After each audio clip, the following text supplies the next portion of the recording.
배터리나 인터넷은 내년에도 주도주의 역할을 내려놓을 가능성이 없어 보인다. 이렇게 말씀드리고, 그린은 이제 정책에 대한 수혜에 대한 말씀을 좀 드렸고요. 마지막으로 이제 쓰는 세미컨덕터가 되겠습니다. 실적이 좋아지는 섹터라고 보시면 좋을 것 같아요. 반도체와 자동차가 아마도 저희가 판단하기로는 내년 시장에서 어닝이 좋아지잖아요.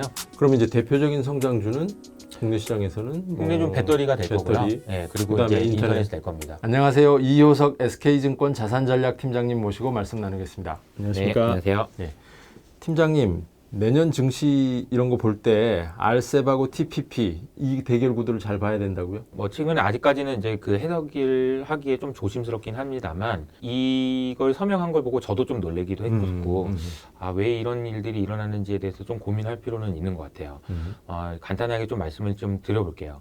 우리가 이제 시장에서 되게 관심 많이 가져야 되는 부분 중에 하나가 글로벌 밸류 체인이라는 겁니다. 글로벌 밸류 체인이라는 건 뭐냐면요. 과거에는 어떤 한 국가에서 만들어서 만든 물건을 이쪽으로 보내서 그냥 소비하고, 만들어서 소비하고, 이걸 끝이었어요.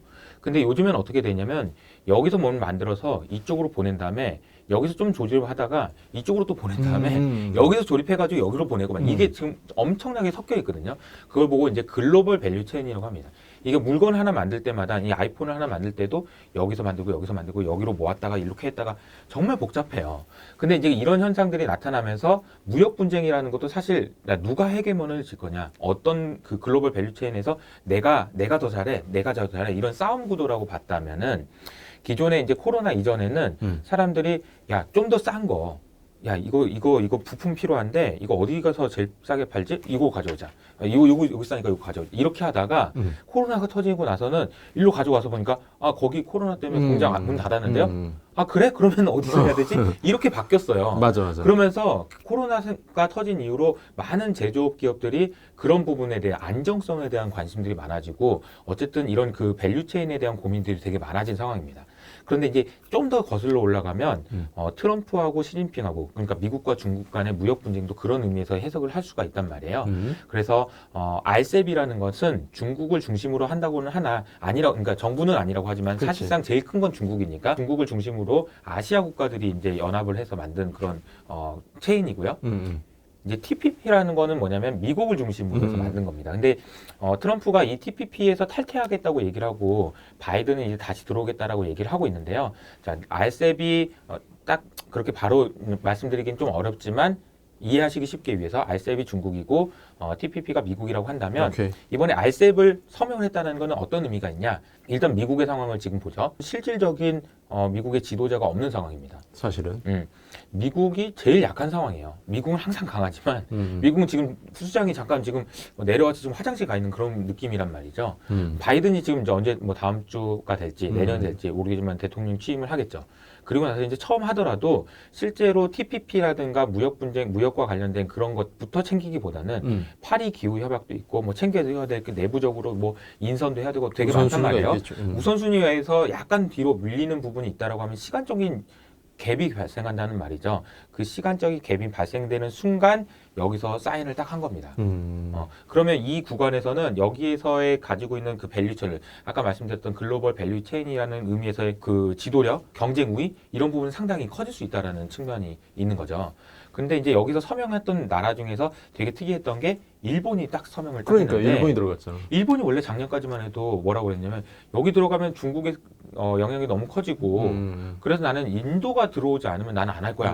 그 얘기는 약간 뭐냐면, 미국 눈치를 보는데, 맞지. 인도도 가면 나도 할게. 근데 인도가 안 하면 나는 못해. 이런 느낌이었다면, 이번에는 잠깐만 저기 아직 저러고 있는 거 보니까, 이런 느낌입니다. 예시가 순전히 우리 느낌이죠, 뭐. 네, 저의 느낌대로 그래, 이런 느낌에서 어쨌든 RCEP이 이렇게 구성됐다라는 건 좀 약간 의미가 있다라는 생각이 들어요. 근데 이제 코로나 이전과 이후에, 코로나 이후에 이제 경제 상황을 또 한번 보자고요. 이제 무역의 상황에서 이제 사인했다는 건 오케이, 알겠고요.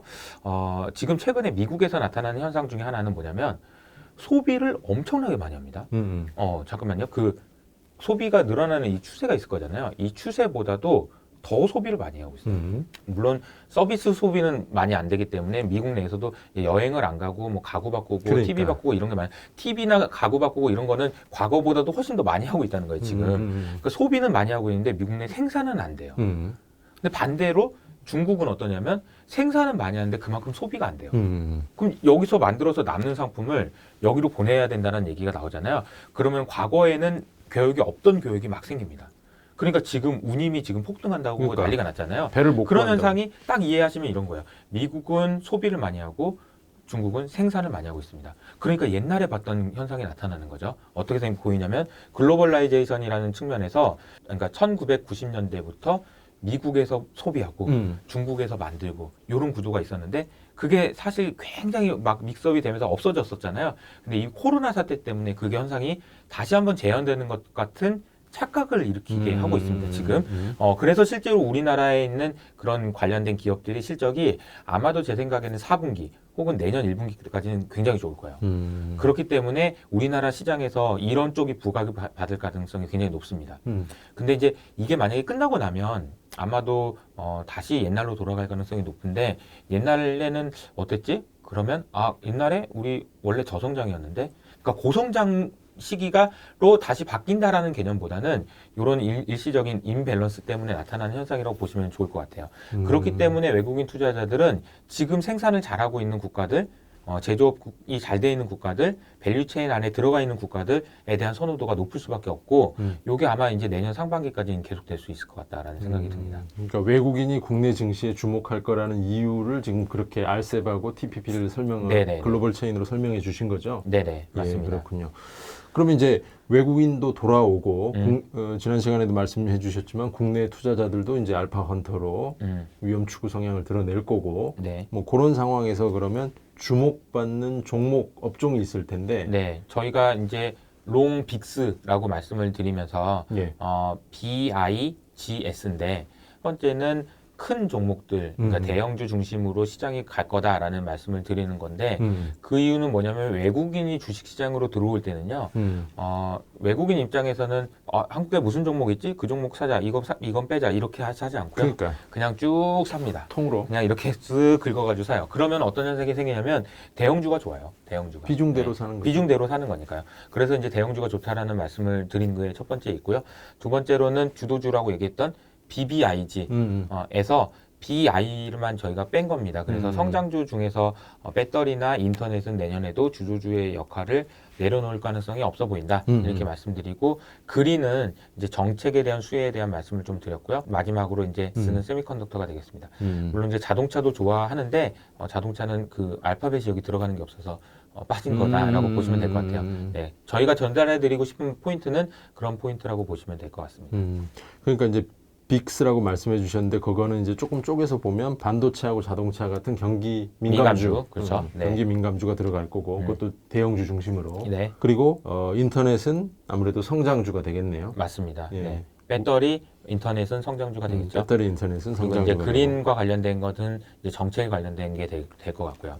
그래서 경기 민감주라기보다는 실적이 좋아지는 섹터라고 보시면 좋을 것 같아요. 반도체와 자동차가 아마도 저희가 판단하기로는 내년 시장에서 어닝이 좋아지잖아요. 어닝이 좋아지는 어닝이 한 40에서 50% 정도는 반도체와 자동차에서 차지할 가능성이 높습니다. 전체 지금 코스피 상황에서. 중에 네. 40% 네네. 이상을 네, 그렇기 때문에 실적이 좋아지는 섹터는 명백하게로 전기, 전자 그리고 자동차가 될 가능성이 높고요. 성장주를 좋게 저희가 보고 있는 이유에 대해서 조금 말씀을 드려보면 네. 성장주를 지금은 시장에 관심이 거의 없어요. 왜냐하면 지금 다 경기 민감주 사야 되는 거 아니냐? 지금 내년 2분기 때까지 경기가 좋아진다는데 이런 얘기를 많이 하고 계십니다. 그래서 경기 민감주를 사야 된다는 논리도 저도 일부 아까 제가 말씀드렸던 포인트를 감안했을 때 동의합니다. 그런데 맞아요. 경기 민감주를 살 때 뭔가를 그 타겟을 보고 가야 되잖아요. 저기까지 가자 이렇게 하고 근데 저기까지 가자가 언제냐면요. 내년 4월이에요. 내년 4월까지 보고 가자.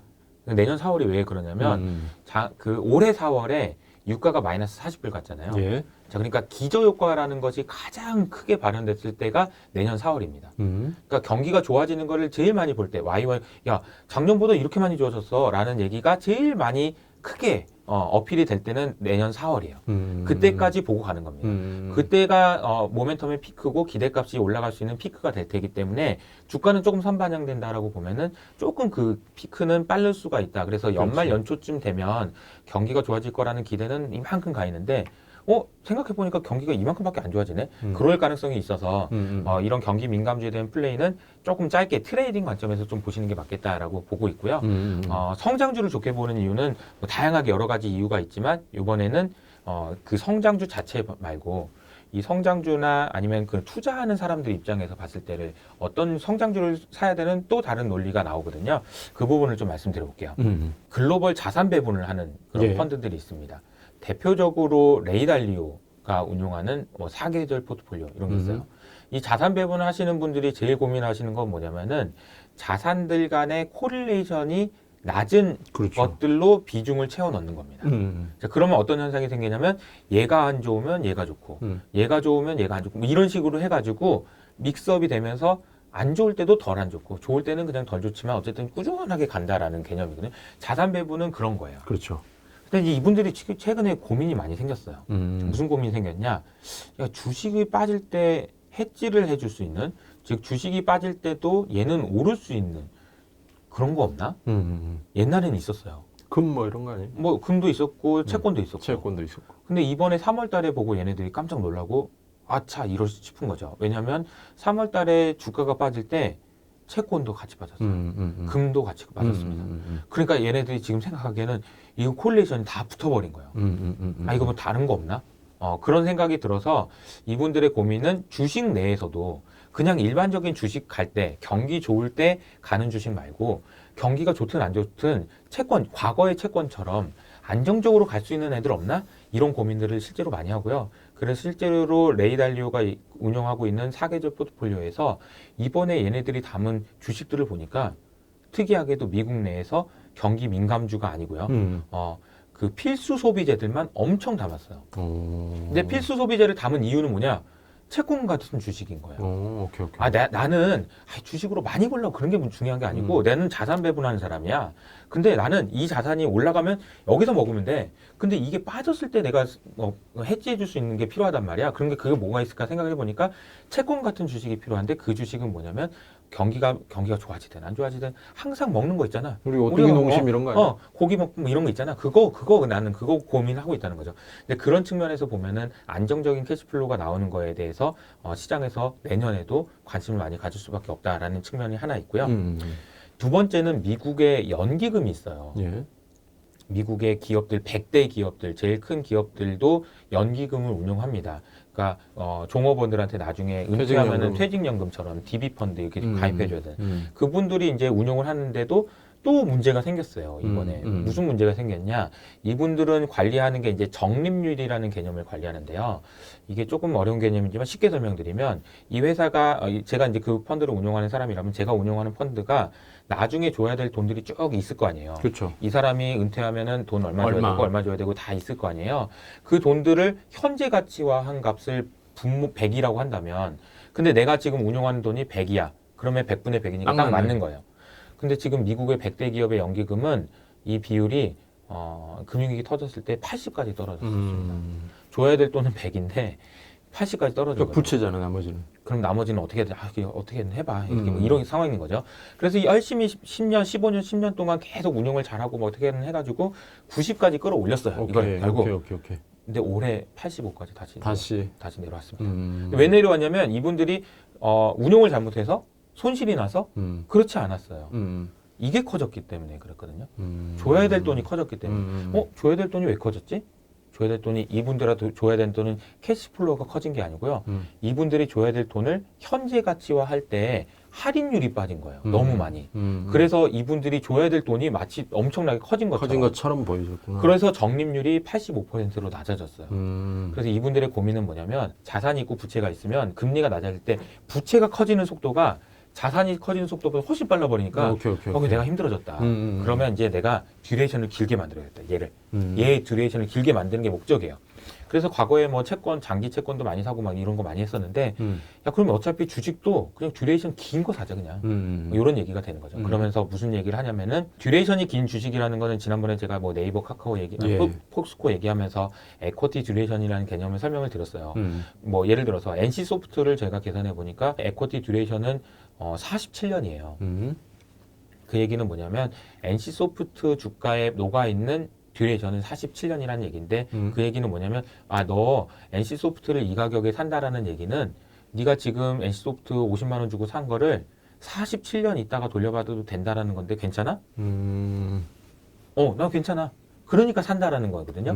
그래서 지금 현재 주가에 녹아있는 에쿼티 듀레이션은 그런 의미가 있습니다. 아까 제가 말씀드렸던 농심이나 뭐 이런 음식료 같은 회사들 있잖아요. 그런 회사도 듀레이션이 길어요. 나중에 어차피 우리는 돈 벌 거잖아. 괜찮아. 천천히 갚어.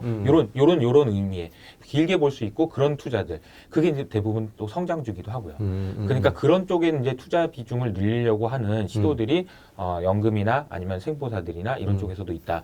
오늘 제가 말씀드렸던 거는 뭐냐면 성장주를 사야 된다는 논리가 무슨 뭐 성장하니까요, 뭐 성장이 귀하니까요, 뭐 그런 것도 있지만 투자자들의 관점에서도 이거를 사야 되는 이유는 또 다른 이유 때문에 또 있다라는 걸 말씀을 좀 드렸어요.